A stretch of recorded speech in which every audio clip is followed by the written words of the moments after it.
आज आपण कुरकुरीत भेंडी कशी करणार आहे हे बघणार आहोत। चला तर आता रेसिपीकडे वळूया।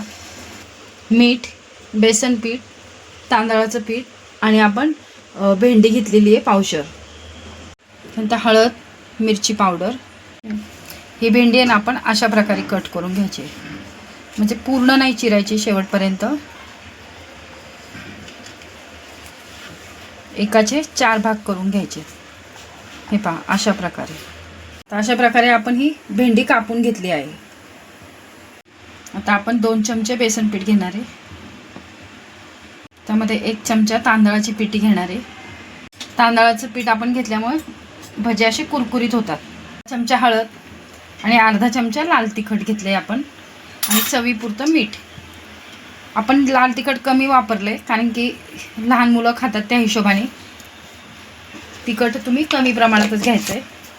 आणि दुसरे कुठलेही मसाले आपण ह्यामध्ये ॲड केलेले नाही आहेत, की जेणेकरून नाही का खायला काय आपल्याला त्रास वाटेल। फक्त हळद आणि आपण मिरची पावडर वापरली आहे आणि मीठ वापरले चवीपुरतं।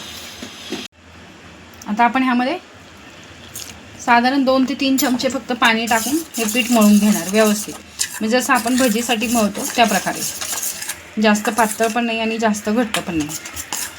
हे पहा अशा प्रकारे आपण बॅटर करून घेतलेलं आहे। आता आपण ही भेंडी आहे ना अशी एक पूर्ण ह्याच्यामध्ये अशी मिक्स करून घ्यायची, ह्याच्यामध्ये बेसन पीठ लावून घ्यायचं याला। तोपर्यंत आपण तेल टाकायला लावलं होतं। आता आपण ह्यामध्ये एक एक भेंडी अशी ही सोडून घेऊया।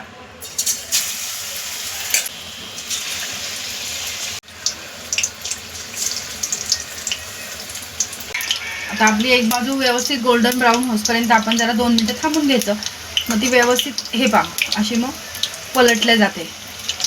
हलक्या हाताने ती पलटून घ्यायची।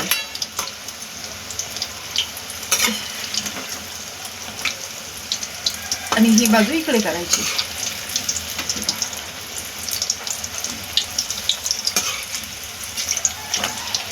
आणि कसं रोज रोज एकच भेंडीचा प्रकार करून मुलंही आवडीने खात नाही, मग ती काय मम्मी रोज हेच केलं, रोज तीच भेंडी तशाच प्रकारची। तुम्ही जर असं वेगवेगळ्या प्रकारची त्यांना करून दिली तर मुलं आवडीने खातील, आणि ती तुम्हाला कळणार पण नाही की ही केलेली आपली भेंडी कधी संपली।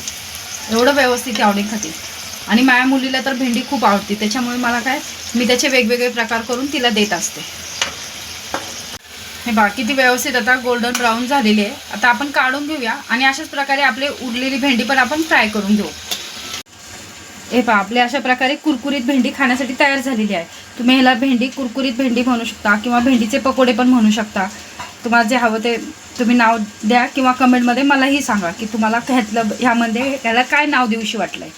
कारण मी तर आपलं साधारण सिंपल कुरकुरीत भेंडी किंवा भेंडी पकोडाच बोलते। जर तुम्हाला वेगळं नाव आठवलं तर मला कमेंट करून नक्कीच सांगा।